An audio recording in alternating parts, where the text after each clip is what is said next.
I come in, sir? Come in. Thank you, sir. Good morning, sir. आइए बैठ। Thank you, sir. Shahenshah, Yes, sir.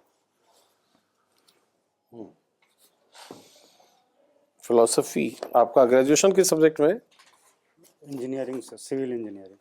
Civil engineer हैं आप Yes, sir. और काम भी किया है कहीं? Yes, sir. ABP न्यूज में काम किया 3 साल. एबीपी न्यूज में? Yes, sir. अच्छा, टेक्निकल साइड? नहीं सर, हाँ। मैंने मास कॉम किया है इंजीनियरिंग के बाद जामिया में लिया. अच्छा अच्छा अच्छा। तो आप क्या काम कर रहे थे वहाँ? एंकरिंग? नहीं सर, वहाँ मैं डेस्क पे था, न्यूज डेस्क पर? न्यूज डेस्क पे. अच्छा, वेरी गुड। और मास कम्युनिकेशन कहाँ से? जामिया से किया है? एग्जेक्टिव मास कम्युनिकेशन है सर, PG डीम किया है, टीवी जर्नलिज्म. जामिया से? जामिया से. गुड। किसी घटना में न्यूज सेंस कैसे देखते हैं? सर मतलब उसके जब हम लोग काम करते हैं तो उसके प्रोफेशनली अपने तरीके हैं कि वो क्या पब्लिक अपील क्या होगा, उस पर TRP कितनी आ सकती है और महत्व क्या है तो राष्ट्रीय न्यूज संदर्भ. सेंस ज्यादा इंपॉर्टेंट है अभी या टीआरपी? सर TRP ज़्यादा इम्पोर्टेंट. टीआरपी ज्यादा इंपॉर्टेंट। जैसे एक स्टेटमेंट जर्नलिज्म के फील्ड में दिया जाता है कि if a dog bites a man that is not a news, sir आदमी कुत्ते को काट लेते. Then that is a lead news. Yeah. What does this mean? It just mean कि सब कुछ अलग होना चाहिए जो कैची हो, मतलब लोगों का जो इंटेलेक्ट है, जो सेंस है, उसको अट्रैक्ट कर पाए. कुछ अलग टाइप की चीज़ें हो जो यूजुअल अनयूजुअल लगे, इस सेंस में कहा जाता है sir. Press freedom yes sir. Is a fundamental right, yes sir. है ना? Yes sir. हमने संविधान में क्यों नहीं लिखा इसको? सर क्योंकि फ्रीडम जो आर्टिकल 91A है, तो freedom of expression and speech में ही प्रेस की स्वतंत्रता आ जाती है. तो मुझे लगता है इसको अलग से लिखने की जरूरत नहीं है. और उमेश थापर केस में सुप्रीम कोर्ट ने उसको एलिबरेट भी कर दिया कि प्रेस की जो आज़ादी है वो आर्टिकल 91A में आती है. अगर लिख दे तो क्या दिक्कत हो सकती है? लिख दें तो सर फिर उसका मतलब मुझे लगता है जो अभिव्यक्ति की स्वतंत्रता की जो फिलॉसफी है वो व्यापक फिलॉसफी है, तो उसमें बहुत सी चीज़ें आ सकती हैं, तो वो इसको नैरो हो जाएगा. मुझे लिखने से मुझे लगता है कि वो सीमित हो जाएगा, नैरो हो जाएगा, संकीर्णता आ जाएगी. नैरो हो जाएगा या अनकंट्रोल्ड हो सकता है प्रेस?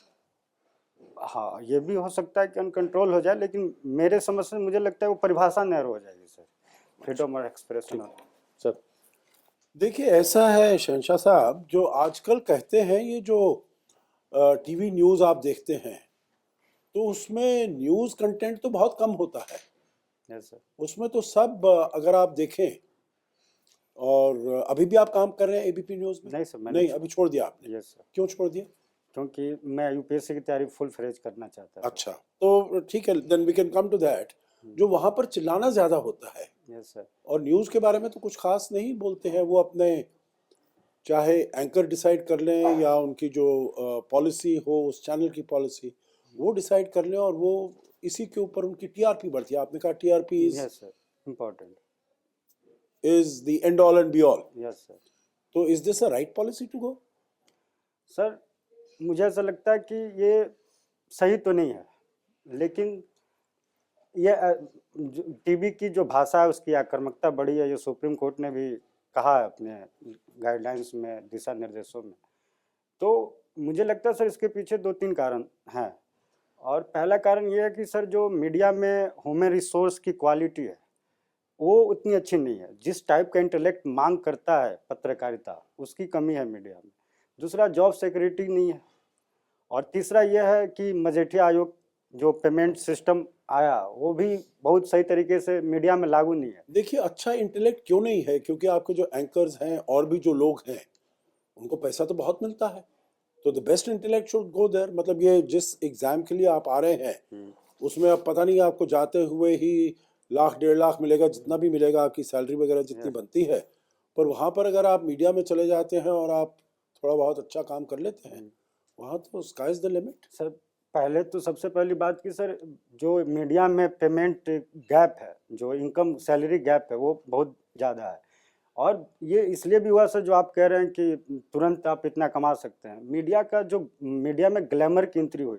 जब टेलीविजन जब पत्रकारिता जब टीवी पे आई तो उसको ग्लैमराइज करने के लिए ऐसे चेहरे लाने पड़ते हैं, ऐसे लोग लाने पड़ते हैं जो जिनका कम्युनिकेशन स्किल अच्छा हो, लेकिन उससे ये नहीं होता कि आपका इंटेलेक्ट उस लेवल का हो कि आप पत्रकारिता, राष्ट्रीय हित, लोकतंत्र, इन सारी चीज़ों को समझने वाली, मुझे मतलब मेरा अपना अनुभव ये रहा है कि इसकी कमी है सर मीडिया में। चेहरे आए हैं, ग्लैमराइजेशन करने के लिए लोग आए हैं, लेकिन उससे मीडिया के इंटेलेक्ट में बढ़ोतरी नहीं हुई है सर। अच्छा, ये freedom of speech, freedom of expression, Yes, sir. इसके बारे में आपने बहुत, हमारे यहाँ तो चर्चा होती है, परंतु जो कनाडा के साथ हमारे संबंध है, वहाँ पर जो हमारे कुछ लोग हैं, कनेडियन सिटीजन्स हैं, भारत से जो गए हैं, तो जो कुछ वो करते हैं, आपने सुना होगा ये जो अभी कुछ समय पहले Yes, sir. उन्होंने एक ये वो निकाला था, जुलूस निकाला था, जिसमें हमारी पूर्व प्रधानमंत्री को उन्होंने गोली मारते हुए दिखाई गई थी। तो वो ये इसको फ्रीडम ऑफ स्पीच कहते हैं। तो हम भी फ्रीडम ऑफ स्पीच को रिस्पेक्ट करते हैं, वो भी फ्रीडम ऑफ स्पीच। तो इसमें हमें दिक्कत क्या है? क्योंकि फ्रीडम ऑफ स्पीच तो हमारे उसमें फंडामेंटल फ्रीडम्स में लिखा हुआ है। सर इसमें दिक्कत यह है कि अगर हम फ्रीडम ऑफ एक्सप्रेशन और स्पीच की बात करते हैं तो हमें आर्टिकल 90 का जो सब क्लॉज 2 है उसको भी ध्यान में रखना चाहिए, जो बंदिशें लगाता है इस पे, जो राष्ट्रीय हित में पड़ोसियों के साथ अच्छे संबंध होने के, मोरालिटी जो ग्राउंड है जहाँ पे वो आपके फ्रीडम और एक्सप्रेशन पे बंदिशें लगाता है। तो जो कनाडा में लोग कर रहे हैं वो राष्ट्रीय एकता और अखंडता के खिलाफ है, हमारे विदेशों के साथ हमारा जो संबंध है उसके अगेंस्ट है। तो मुझे नहीं लगता कि ये संवैधानिक है, मुझे लगता है कि वो अपने फ्रीडम ऑफ एक्सप्रेशन का गलत यूज कर रहे हैं। परंतु वो भी ऐसा ही कर रहे हैं, अमेरिका में भी ऐसा ही हो रहा है। वहाँ पर आप देखते हैं जो ऑस्ट्रेलिया में भी, वो भी जो खालिस्तानी टेररिस्ट हैं वो भी उधर ग्राफिटी कर देते हैं। Yes, sir. तो मतलब सभी लोग वो गलत है जो ये कर रहे हैं। सर गलत हम इस परिप्रेक्ष्य में देखेंगे, हमारा जो हम एज ए राष्ट्र के रूप में उस चीज़ को देखेंगे। सबको जब एक राष्ट्र बनता है तो सबके बहुत से ग्रीवांसेज हो सकते हैं, लेकिन जब हम राष्ट्र के रूप में एकत्रित हो जाते हैं तो उस ग्रीवांसेस को निकालने के एक लोकतांत्रिक तरीका होना चाहिए, डेमोक्रेटिक वे होना चाहिए। तो मुझे लगता है कि अगर किसी को लगता है कि एज ए राष्ट्र उनकी कुछ दिक्कतें हैं तो हमारा जो सिस्टम है, डेमोक्रेटिक सिस्टम है, हमारे जो इंस्टीट्यूशंस हैं, उनके थ्रू ही अपने ग्रीवांसेस को रिड्रेसल कराना चाहिए। ठीक है, धन्यवाद। सुशांत सर, आप हमको बिहार की कुछ प्रमुख समस्याएं बताइए। सर बिहार की सबसे बड़ी समस्या है कि वहाँ कृषि आधारित जनसंख्या ज़्यादा है, तो अर्बनाइजेशन की रफ्तार बहुत कम रही है वहाँ पे। दूसरा यह है सर, बिहार में एक स्पेशल बहुत मुझे पर्सनली बहुत बड़ा प्रॉब्लम लगता है, जो चमकी बुखार है, वो हमारे खासकर गोरखपुर और मुजफ्फरपुर के रीजन में जो है वो स्पेशल हमारे बिहार की समस्या है। तो दूसरी समस्या वो है। तीसरा यह है कि बिहार में सर पैट्रियार्की बहुत गहरी है, जिससे औरतों का पार्टिसिपेशन इंडिया में सबसे कम बिहार में है। और चौथा सर कि हमारे यहाँ शिक्षा की जो व्यवस्था है वो बहुत व्यवहारिक नहीं है, वो मे बी कंपटीशन निकालने वाले लोग तो तैयार कर लेते हैं लेकिन आइडिया जनरेशन नहीं हो पाता है। तो ये 4-5 समस्या है सर। इंडस्ट्रीज क्यों नहीं टेकअप होती हैं बिहार में? सर बिहार में इंडस्ट्री ग्रो ना होने के 2-3 प्रमुख कारण हैं। पहला कि वहाँ के अधिकांश भूमि पे खेती होती है, दूसरा लगभग 70 से 80% का डाटा है, और दूसरी बात कि फिनेंशियल मार्केट उतना बड़ा नहीं है। नहीं, अगर आपकी इंडस्ट्रीज नहीं है तो खेती होती तो क्या बुरा है? इंडस्ट्रीज आए तब तो कुछ बात नहीं। यस सर, तो लेकिन सर इसके अगर इसको हटा भी दे तो फिनेंशियल मार्केट बहुत बड़े नहीं है, खनिज का भंडार नहीं है हमारे वहाँ झारखंड के बटने के बाद, कनेक्टिविटी बहुत अच्छी नहीं है, माइक्रो फाइनेंस के सिस्टम बहुत अच्छे नहीं है कि छोटे छोटे बिजनेसेस खड़े हों जो बड़े बड़े। एक जमाने में बाटा कंपनी की एक फैक्ट्री भी होती थी, मैं समझता हूँ। यस सर, अभी भी फैक्ट्रियां हैं साउथ बिहार में, जो सीमेंट उमेंट डालमिया उलमिया सीमेंट की फैक्ट्री आज भी है। और क्योंकि वहाँ हमारे खनिज के थोड़े भंडार हैं साउथ बिहार में, लेकिन जो हमारा राष्ट्रीय ग्रोथ है, औद्योगिकरण का जो इंडस्ट्रियल डेवलपमेंट का जो राष्ट्रीय औसत है, वो बिहार उसमें काफी पीछे है। कोसी नदी की जो समस्या है उसके लिए कोई परमानेंट सोल्यूशन आप सोच सकते हैं? सर कोसी नदी की समस्या को सुलझाने के लिए नेपाल के साथ टाई अप मजबूत करने होंगे। तो क्यों नहीं किया जाता है? सर उसमें एक प्रॉब्लम यह है कि वो तो रोटी बेटी का भी रिलेशनशिप है बता रहे यस सर, रोटी बेटी का रिलेशनशिप, फिर लेकिन हो नहीं पाने के 2-3 वजह हैं। पहला ये कि नेपाल जो है वो अपर साइड पे है, तो नेपाल के हमारे जब राजनीतिक संबंध थोड़े से भी बिगड़ते हैं तो वाटर का डाटा देने से, वाटर रिसोर्स के जो डाटा हैं वो सही से नहीं दे पाते। दूसरा बात यह है कि सर बिहार में बिहार और नेपाल के जो संबंध है उसमें जो मधेसिया प्रॉब्लम है, ये सारी प्रॉब्लम है जो नेपाल और बिहार को एक मंच पे बैठ के इसका सोल्यूशन करने से रोक रही है। बहुत दिन हो गए ना, अभी सोल्यूशन नहीं निकला है। हाँ, भी नहीं निकला। अच्छा बताइए, आपने सिविल इंजीनियरिंग पढ़ा यस सर। और सिविल इंजीनियरिंग पढ़ करके आपने फिलोसफी जो है ऑप्शनल ले लिया, यस सर। ऐसा क्या हुआ? सिविल इंजीनियरिंग तो बहुत पुराने ज़माने से बढ़िया सा सब्जेक्ट है ऑप्शनल में। Yes sir. इसमें क्या खराबी थी कि आपने इसको न चुन के फिलोसफी चुनी? सर खराबी कोई नहीं थी। हम्म। पहली बात तो ये थी सर कि मुझे इंजीनियरिंग करने में कोई बहुत ज़्यादा रुचि नहीं थी, ओहो, तो मैंने बहुत अच्छे से इंजीनियरिंग पढ़ा नहीं। ठीक है। और दूसरी बात सर ये हुई कि जब मैं पत्रकारिता में आया तो जेडी कृष्णमूर्ति, ओशो जैसे लोगों को थोड़ा सुना, तो फिलोसफी और जीवन के रहस्यों के प्रति थोड़ा जानने समझने की ललक पैदा हुई। ठीक है, धन्यवाद। अभी शहनशाह आपने नाम लिया जिद्दू कृष्णमूर्ति जी का, उनके बारे में बताइए, किस चीज़ से आप उनकी स्पेसिफिक क्या मैसेज देते हैं जिससे आप इम्प्रेस हो?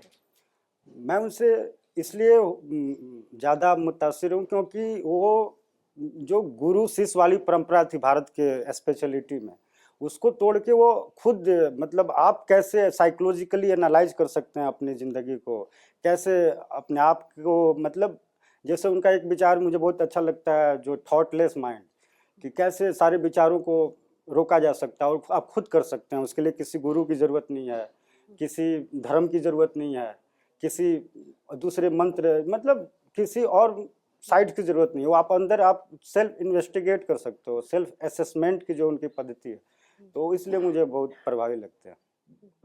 तो आप भी जैसे वो मेथड बताते हैं, आप प्रैक्टिस से आपने वो ट्राई किया है?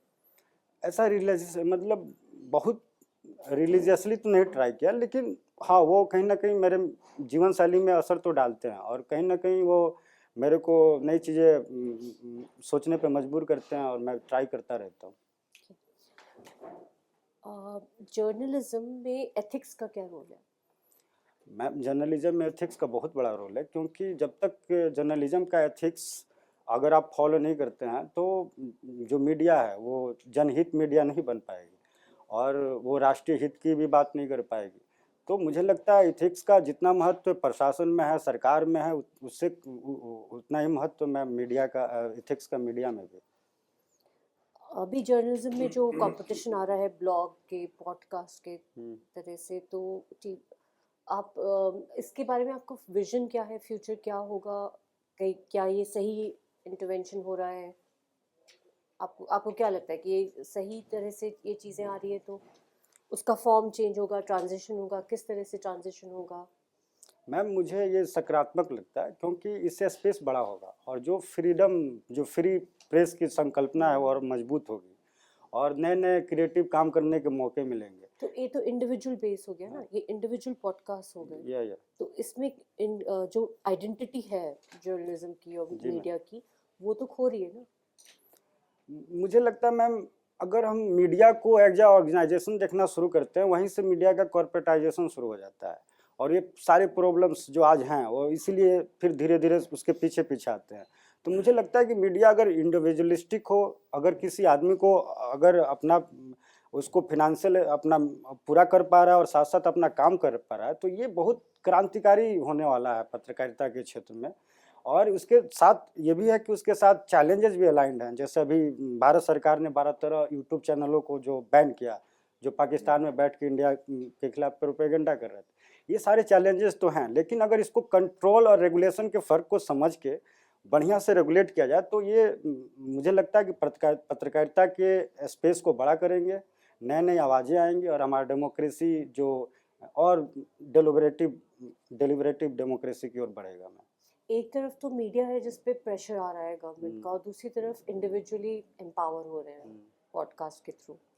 तो ये क्लैश आपको समझ में आ रहा है कि कहाँ से जाके सेटल होगा? मैम मुझे लगता है कि ये जो मीडिया की अभी वर्तमान दिक्कतें हैं वो दूर ऐसे ही होंगे, क्योंकि जब तक जो पत्रकार है, जब तक एक जैसे मैंने पत्रकारिता की है, जब एक संस्थान में आप काम करते होते हैं तो सिर्फ आपका पर्सनल इथिक्स नहीं होता, एक कॉर्पोरेट इथिक्स भी होता है, आप उसके अंदर काम कर रहे होते हैं। तो बहुत सी आपकी जो सोच होती है, आपका जो देखने का दृष्टिकोण होता है, उसमें भी आपको एडिटिंग करनी पड़ती है। तो मुझे लगता है कि ऐसे फिनेंशियल बिना मुझे मेरी ज़िंदगी में सर मैम ये बहुत महत्वपूर्ण पहलू लगता है कि जब तक आप फिनेंशियली इंडिपेंडेंट नहीं होंगे तब तक आप रियली फ्री नहीं हो पाते हैं। तो मुझे लगता है कि ये जो मॉडल्स आ रहे हैं ये स्वतंत्र पत्रकार पैदा करेंगे।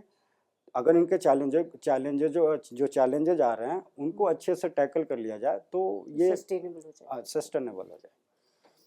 ओके, चंपारण से आपको कौन से वो लीडर दिमाग में आते हैं जिन्होंने एक मास कम्युनिकेशन का मॉडल स्टैब्लिश किया? महात्मा गांधी।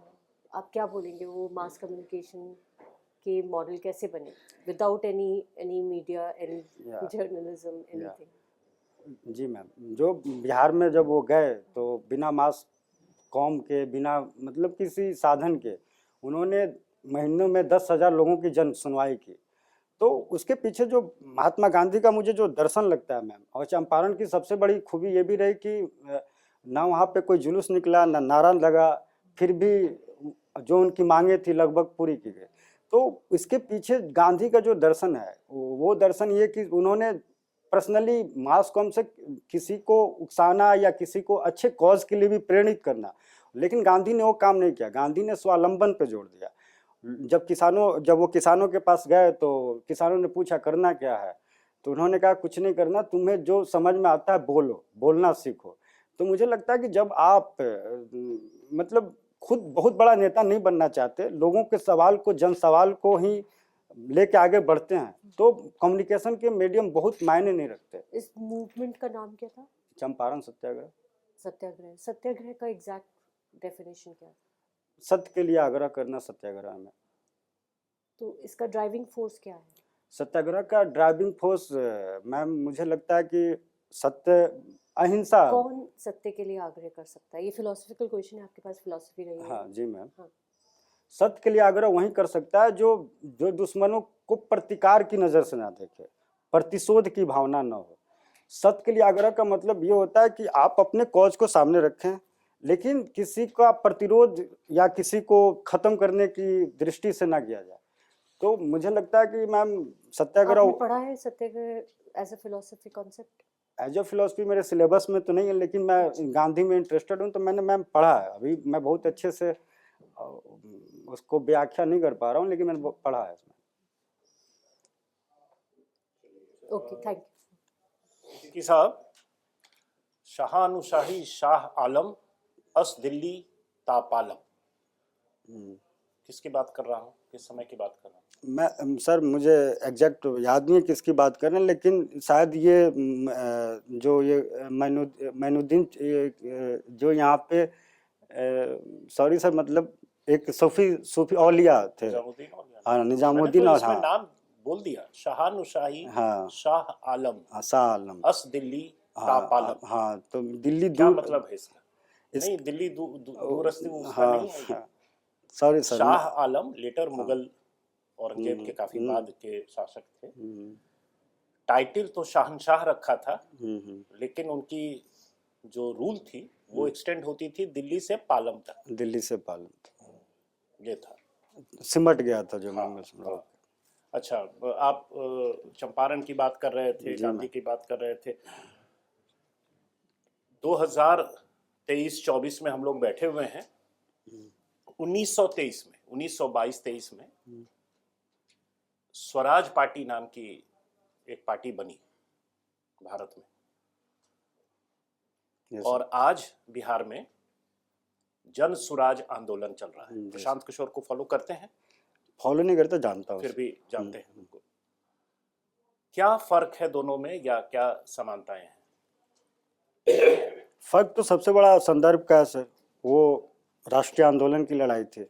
अभी वो पार्टी किस बैकग्राउंड में बनी थी? वो पार्टी बनी थी सर, इस बात पे विवाद था कि जो काउंसिल के इलेक्शंस हो रहे हैं उसमें पार्टिसिपेट करे या ना करे, तो उस पे मोतीलाल नेहरू, चित्तरंजन दास, इन लोगों ने अलग स्टैंड लिया, तो उस मुद्दे पे बनी थी। और तो सबसे बड़ा दोनों फर्क तो यही है, सबसे बड़ा कि वो राष्ट्रीय आंदोलन के लिए पार्टी थी, अभी ये है कि वो अपना डेमोक्रेसी में असर्शन करना चाहते हैं अपने ढंग से, इसके लिए है। लेकिन इतना तो जरूर है सर अभी कि आपने फंडिंग की बात की कि कैसे मीडिया को सुधारा जा सकता है, कॉर्पोरेट कल्चर को सुधारा जा सकता है। अनलेस फंडिंग स्वावलंबन नहीं हो तब तक कुछ ज्यादा आशावान नहीं होना चाहिए। Yes sir. प्रशांत किशोर अपने मूवमेंट को कहाँ से फंडिंग कर रहे हैं? सर जैसा कि उन्होंने बताया, मैं इस पे बहुत ज़्यादा रिसर्च नहीं किया, लेकिन जो वो बताया, उनसे ये सवाल बहुत बार पूछा गया, तो उन्होंने कहा कि उनका अपना पीआर ग्रुप है, वहाँ से वो पैसे कमाते हैं, या उन बहुत से सरकारों के लिए कैंपेन करते हैं, चुनाव लड़ाने का काम करते जो हैं। उन्होंने किया है, जो इनके लाभार्थी रहे हैं जी उनसे वो पैसा ले रहे हैं, ये सही तरीका है नहीं, मतलब स्वावलंबन का, एक स्वावलंबी आंदोलन का? सर इस पे सबकी नैतिकता अलग अलग हो सकती है, लेकिन कोई अपने प्रोफेशन से कमा के और कुछ राजनीतिक स्तर पे करना चाहता है तो मेरे इथिक्स के लिए कोई बुरा नहीं है सर। बात है कि थैंक यू सर साहब, 2023 में सरकार ने एक मीडिया एथिक्स गाइडलाइंस जारी किया था, यस सर। कुछ बताएंगे उसके बारे में? सर उसमें जो इंटरमीडिएरीज हैं उनको थोड़ा सा रेगुलेट करने की कोशिश की गई है, उसमें सेल्फ रेगुलेशन की बात की गई, कंटेंट की बात की गई एज वाइज, तो ये कैटेगराइजेशन किया गया और थोड़ा सा मीडिया को रिस्पॉन्सिबल बनाने तो के उसका लिए। कोई एडवांटेज दिखा है आपको एक साल में? अभी तो खैर सर ज़्यादा एडवांटेज नहीं दिखा, क्योंकि बहुत सी मीडिया कंपनियों ने अपने अभी गिरवांश रिहर्सल के लिए ऑफिस भी नहीं खोल पाए, तो सरकार इस प्रोसेस में उनको टाइम दे रही है थोड़ा, अभी खास कोई पैराडाइम शिफ्ट नहीं हुआ है सर। ठीक है सर, थैंक यू। धन्यवाद। Thank you. अब जा सकते हैं, जा सकते हैं। बुलाया जाए।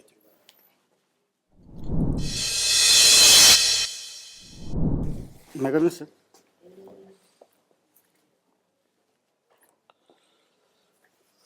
किशन साहब, ओवरऑल तो अच्छा है सब कुछ, है ना?